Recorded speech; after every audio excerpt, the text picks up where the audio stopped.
The former President of the United States, Jimmy Carter, has died at the age of 100.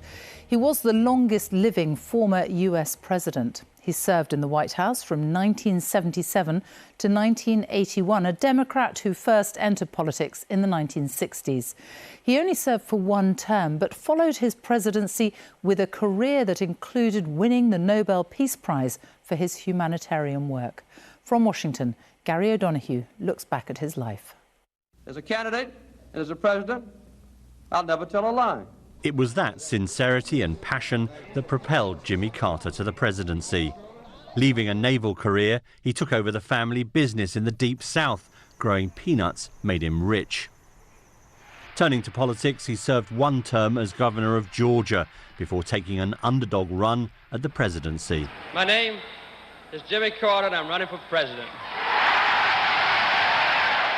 He campaigned on a platform to bind Americans' wounds after Watergate and Vietnam. I, Jimmy Carter, do solemnly swear. An ardent feminist and environmentalist, he was ahead of his time on many issues.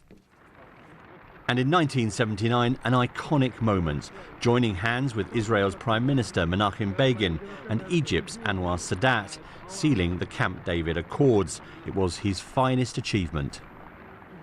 But an energy crisis saw rocketing inflation, high interest rates and long lines at the pumps. On top of all that came the Iranian Islamic Revolution, and the hostage crisis which followed saw 52 Americans held in Tehran and 8 military personnel die trying to rescue them. That all made re-election nigh on impossible, and he lost 46 out of 50 states to Ronald Reagan in the 1980 election. But Jimmy Carter made more of his post-White House years than any presidential predecessor, setting up the Carter Center in Atlanta, building houses for the poor, and campaigning across the world for democracy and justice. 22 years after leaving office, he was awarded the Nobel Peace Prize for his efforts. Only when he was past 90 years old did he tell a news conference without a shred of self-pity that cancer had spread to his brain. I think I have been as blessed as any human being in the world with become the President of the United States of America, and everything's been a blessing for me, so I'm thankful. By his side for 77 years of marriage, Rosalind Carter was, according to her husband, his equal partner in everything.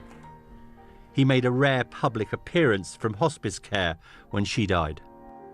Jimmy Carter's legacy has been hotly debated and often revised, but few would dispute that America's longest-lived president gave, in his own words, his very best. The former President of the United States, Jimmy Carter, who has died at the age of 100. Well, these are live pictures of the White House tonight, the flag already lowered to half-mast. Let's talk to Tom Bateman, who is in Washington for us. And Tom, this news just breaking in the past hour, but already tributes coming in. Absolutely, Sophie. His family confirming the news in the last hour. His son, Chip Carter, saying that he died peacefully at home today. He was surrounded by his family. It had been known that in recent years he was being treated for an aggressive form of skin cancer, and the family had announced last year that he would be leaving hospital and receiving care in hospice. And you mentioned there, this was a life that broke a series of records, the oldest living president in US history. He was married to his wife, who he survived, as you heard from Gary there last year, married for 77 years. She died in November last year.